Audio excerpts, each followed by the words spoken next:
बहुत ही सुंदर कार्यक्रम में उपस्थित सभी सम्मानित बुजुर्ग और भाई मेरी माताएं बहनें और मंच पर हमारे बीच में उपस्थित डॉक्टर सुधीर पवार साहब, थाना भवन से पूर्व ब्लॉक प्रमुख शेर सिंह राणा जी, थाना भवन से जिला पंचायत सदस्य पीनू बाबरी अंकल जी, मेरे साथ चल रहे असलम प्रमुख साहब, मुस्तकीम चाचा और सभी सम्मानित लोग जो यहाँ पर गांव के मौजूद हैं, आप सभी को नमस्कार, अस्सलाम वालेकुम। आज सबसे पहले मैं आप सभी का धन्यवाद देना चाहती हूँ कि आपने ये इतना सुंदर कार्यक्रम हमारे लिए रखा और इतना हमें मान सम्मान दिया। आप सबका तहे दिल से बहुत-बहुत धन्यवाद। ये चुनाव का दौर है और आपके बीच में हम वोट की अपील के लिए आए हैं।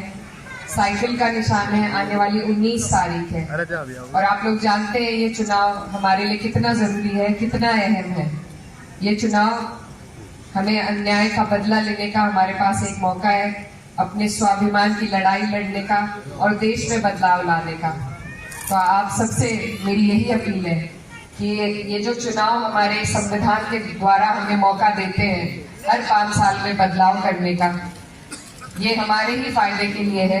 क्योंकि अगर हम एक ही व्यक्ति को, एक ही पार्टी को बनाते रहेंगे तो हमारा देश तानाशाही के कगार पर चला जाएगा।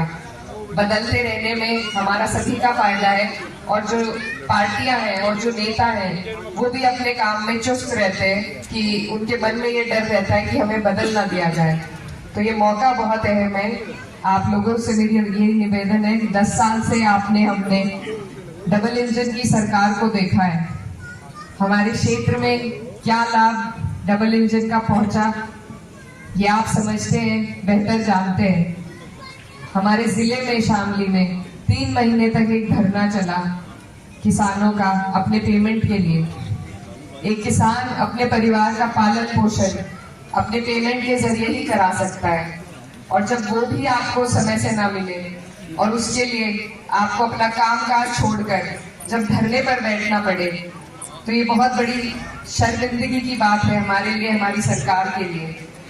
क्योंकि किसान इस देश की रीढ़ की हड्डी है। जहाँ उसका भी सम्मान नहीं है, जहाँ हमारे अन्नदाता का सम्मान नहीं है, तो वहाँ किसी का सम्मान नहीं हो सकता।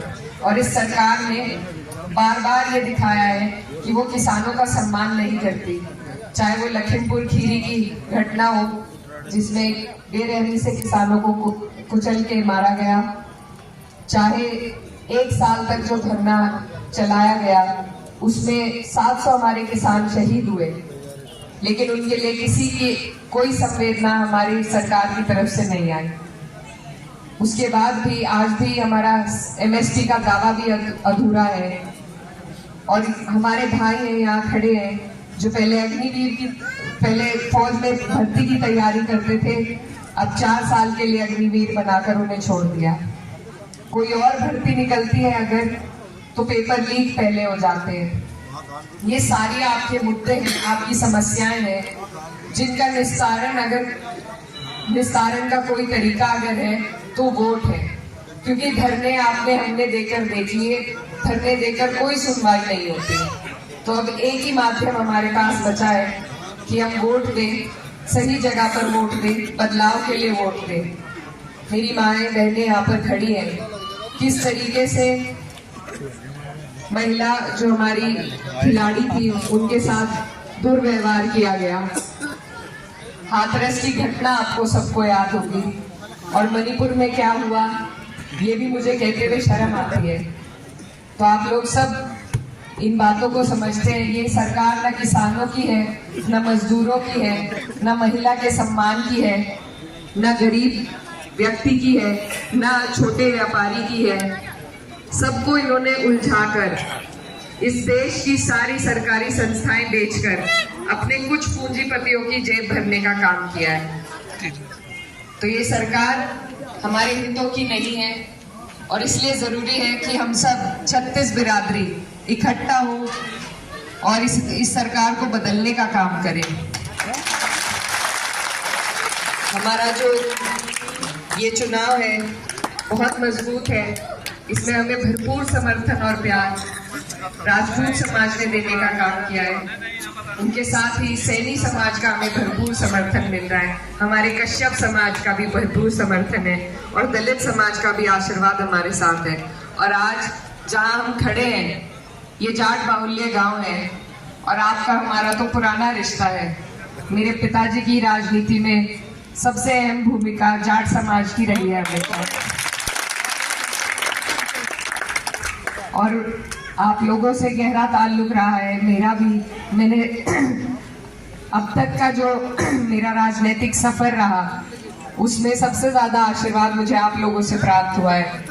तो मैं आपसे निवेदन करने आई हूँ कि ये चुनाव जिसमें मुझे पार्टी ने मौका दिया, इसमें मुझे आपके साथ और समर्थन और आपके आशीर्वाद की जरूरत है। आप लोगों ने पिछली बार हमारे माननीय सांसद जी को मौका दिया था और इस बार आपकी बेटी, आपकी बहन आपके बीच इसी मौके की गुहार लगाने के लिए आई है। तो मैं आप सबसे यही अपील करूंगी कि आप सब मेरे बड़े हैं और ये बदलाव का चुनाव है और मैं आपकी बेटी आपसे आशीर्वाद लेने आई हूँ कि इस बार आप अपनी बेटी पर यकीन रखें। और मैं आपको विश्वास दिलाना चाहती हूँ कि जैसे आज आपके बीच हूँ इसी तरीके से आपके सुख दुख में, आपकी परेशानी में, आपकी स्वाभिमान की लड़ाई लड़ने में मजबूती से आपके पीछे रहूंगी। तो आने वाली 19 तारीख है और इसमें आप लोग अपना आशीर्वाद वोट के रूप में साइकिल का बटन दबाकर इंडिया गठबंधन